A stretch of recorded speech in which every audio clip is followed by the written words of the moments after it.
Es la capital de los suministros. Y en sus variopintos mercados, los más llamativos de América, podemos toparnos con cualquier cosa que precisemos.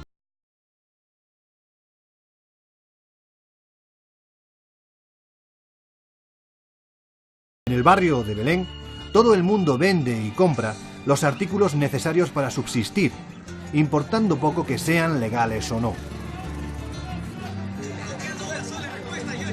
Aquí podemos encontrar cualquier especie de animal protegido, huevos de tortuga, carne de caimán, en suma, lo que haga falta.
Y es que algo de cierto debe de haber en todo esto, cuando los grandes laboratorios no cesan de enviar comisionados para llevarse este tipo de plantas, entre comillas milagrosas, e investigar en sus centros de trabajo para conocer sus principios activos, y así saber qué enfermedades pueden curar.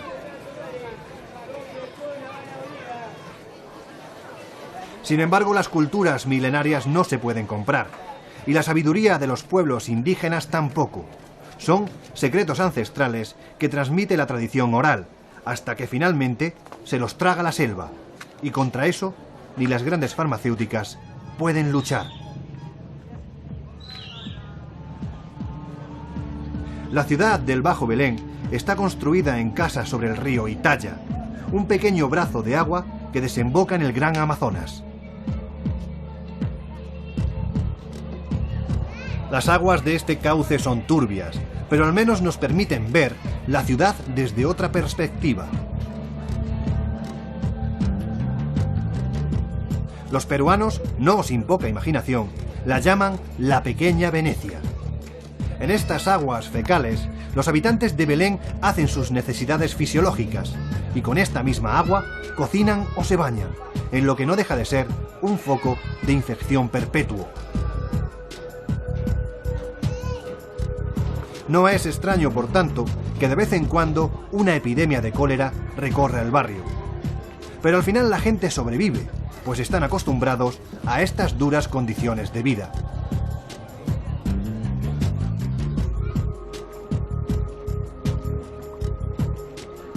Los restaurantes son flotantes, pequeños botes con cocina que se mueven entre los cargueros vendiendo sus míseras comidas. Belén tiene un puerto propio que no controla nadie. De aquí parten las mercancías que los hombres de la DEA, el Departamento Antidroga americano, pretenden confiscar. Sin embargo, poco es lo que tienen que hacer. Vigilan las barcas desde sus satélites con una precisión total, pero no cuentan con los días nublados o de lluvia, y lo que es más importante, los conocimientos que poseen estas gentes de las quebradas y los brazos del río. Así pues, incautan lo que los capos quieren que se incaute, y así evitar que el gobierno norteamericano deje de enviar ayudas a su país.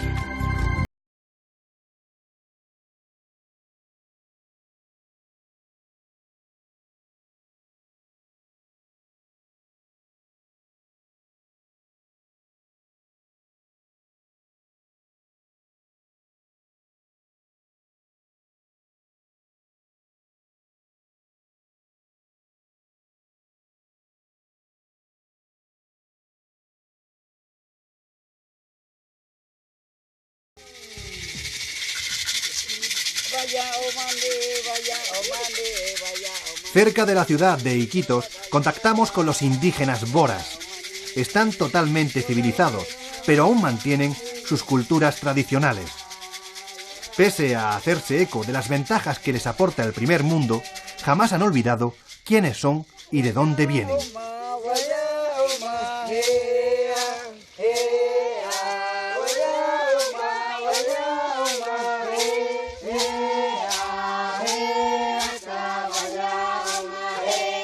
Los boras fueron durante el tiempo de las grandes plantaciones de caucho los más afectados, pues al vivir en el río Nanay, cerca de la ciudad de Iquitos, era demasiado fácil organizar cacerías de hombres en sus tierras.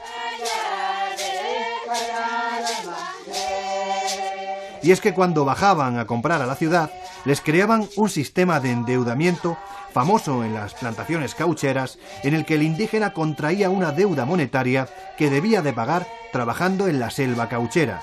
Pero al ser personas ignorantes, la deuda, en lugar de descender, se incrementaba y cada día debían más dinero.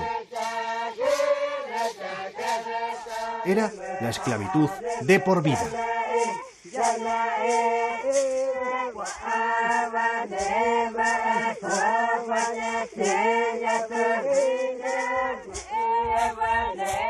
Algo que nos sorprendió de esta etnia fue su farmacopea.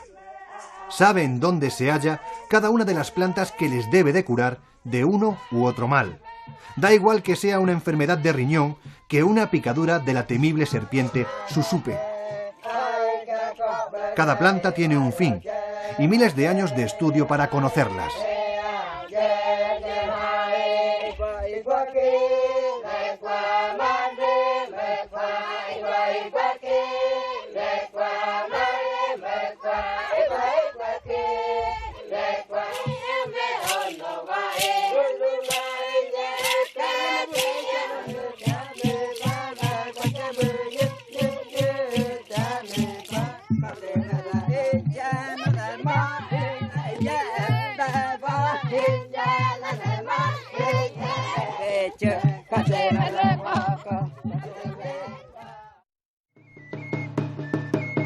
En nuestro recorrido, en las cercanías de Iquitos contactamos con los indígenas yaguas, un pueblo pleno de mitos y leyendas. Y posiblemente la más interesante de todas sea la que asegura que cuando los primeros conquistadores españoles navegaban estos ríos, fueron atacados por indígenas de esta etnia, disparándoles flechas con sus cerbatanas desde las orillas. Los yaguas iban ataviados con su ropa tradicional, esto es, largas faldas de fibra, lo que hizo pensar a aquellos aguerridos hombres que les atacaban mujeres feroces. Ello dio pie al nombre del fastuoso río, el Amazonas.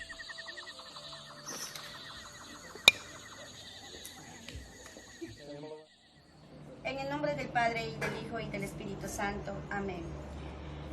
Pero si el mal y la magia negra existen, ¿qué duda cabe que la encontraremos en esta ciudad? En los suburbios de Iquitos, y tras no pocos fracasos, finalmente conseguimos dar con Digna, una mujer que, según afirman sus allegados, trabaja el mal en forma suprema. Los primeros contactos fueron difíciles, porque no quería que hubiera cámaras durante los diferentes encuentros. Finalmente, invitándola a que todo el mundo fuera partícipe de su sorprendente poder, accedió a que estuviésemos presentes en un día de trabajo.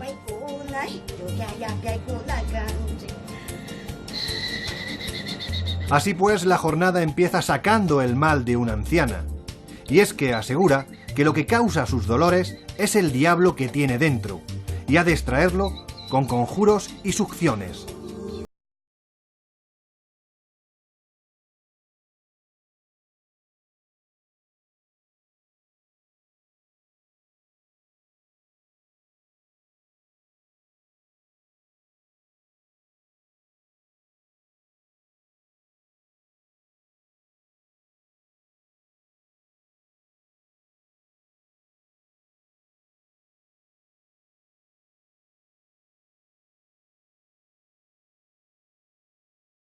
La escena es aterradora, pues en un momento de la misma escupe sangre al suelo. Es el mal, asegura Digna, que ha conseguido sacárselo a la mujer y ahora reposa en el piso de la cabaña.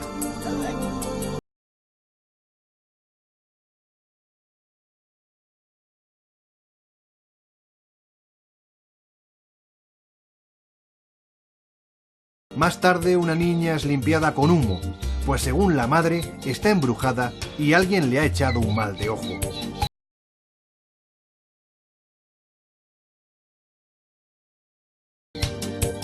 Y es que un día en el consultorio de esta mujer no tiene desperdicio, pero aún queda lo mejor.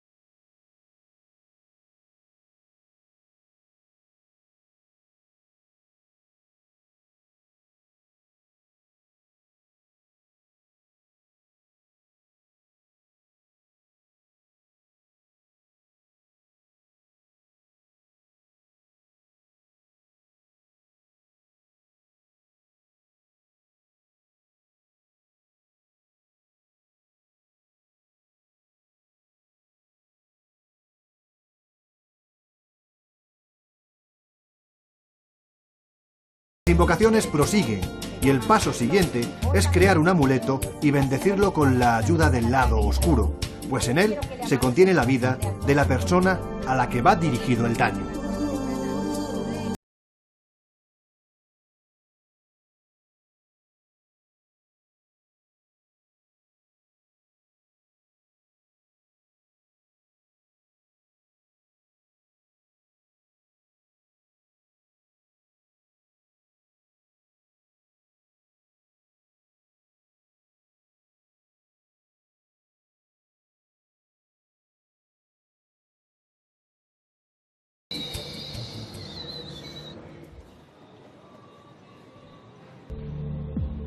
En este museo de esculturas de los indígenas del Amazonas podemos ver representadas todas las etnias de esta parte de las junglas peruanas.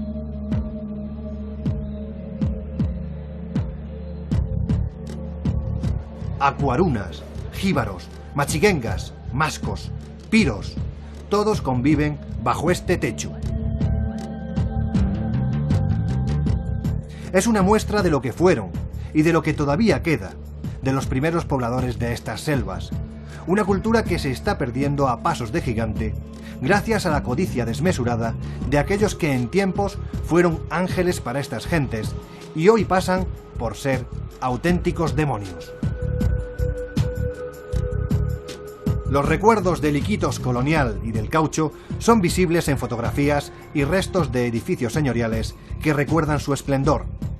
Fue la capital del mundo, una urbe a la que se traían los muebles de Europa y donde incluso el ingeniero Eiffel construyó una casa con el mismo sistema de edificación que la famosa Torre de París.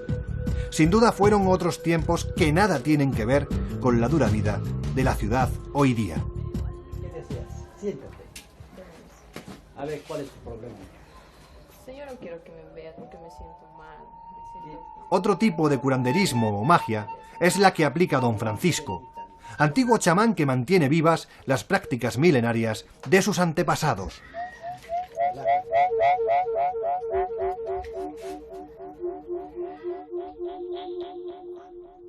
Su primera clienta es una joven muchacha que acude a él pidiéndole un amarre amoroso. El chamanismo no es cosa de gente mayor o de personas incultas. También los jóvenes se agarran a la creencia cuando de obtener algún favor se trata, creyendo con fe ciega en sus poderes. El chamán utiliza las piedras guaringas. Son piedras de poder para realizar su trabajo.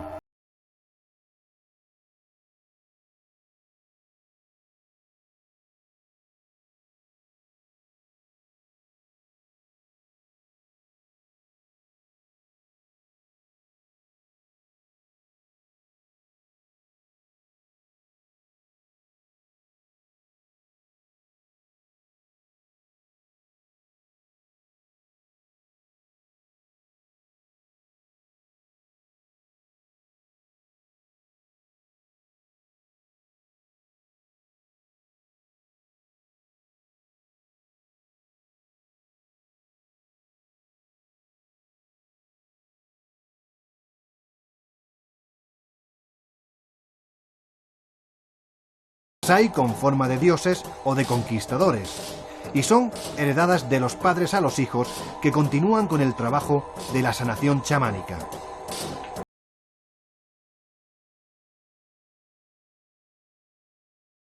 El siguiente caso es aún más triste, pues una pobre mujer acude a don Francisco con sus 4 hijos para que regrese su marido, que le abandonó por una mujer más joven.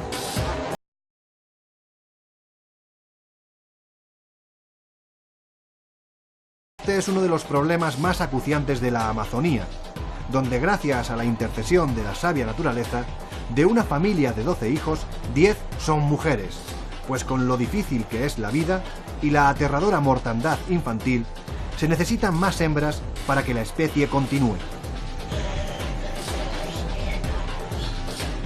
Así es en la zona de Loreto. Siempre hay una mujer más joven o más bella disponible para un hombre, que sin pudor alguno repudia a su esposa y a sus vástagos para vivir una segunda o tercera juventud en compañía de otra doncella.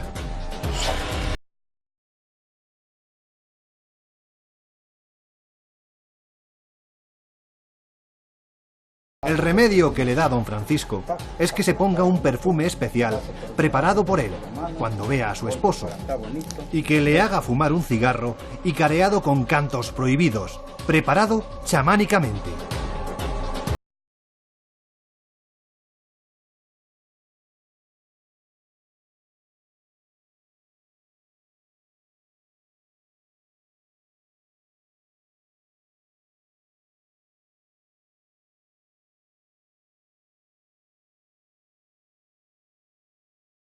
No sabemos si tales remedios surtirán efecto, pero cuando observamos que gente de todas las edades recurren a ellos desde hace siglos, algún efecto deben de tener.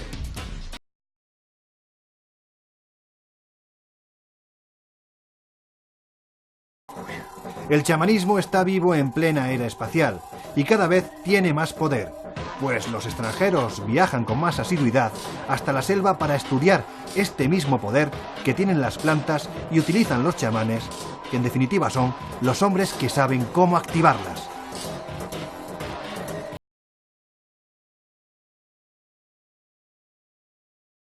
No debemos olvidar que el 90% de los chamanes son farsantes, pero queda un 10% que consiguen sus objetivos de manera aparentemente inexplicable, como hicieron en tiempos de sus abuelos y como continuarán haciendo en tiempos de sus nietos.